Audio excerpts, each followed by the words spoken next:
I remember the first time when I read a lease for myself, like doing all the due diligence, but then also like reading one of the leases. Because normally attorneys are involved in like, hey, we understand the leases and are comfortable with them. And the first few years in the business, I was like, hey, just, understand the terms of the lease and what's going on here and what to look out for. But when I read a lease for the first time, when like my name, like my entity was on it, man, I got done that day and I went home and I felt like I had the flu.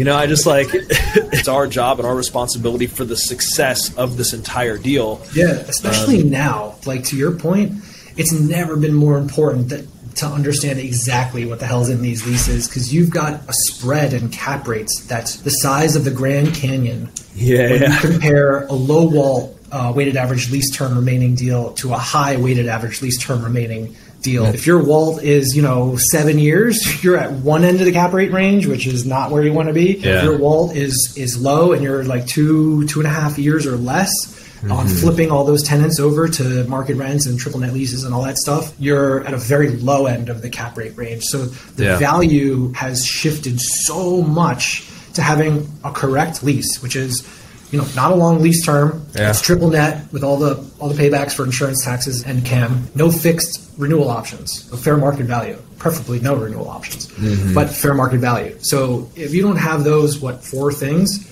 like your value is trash today. Yeah. So those leases tell that story.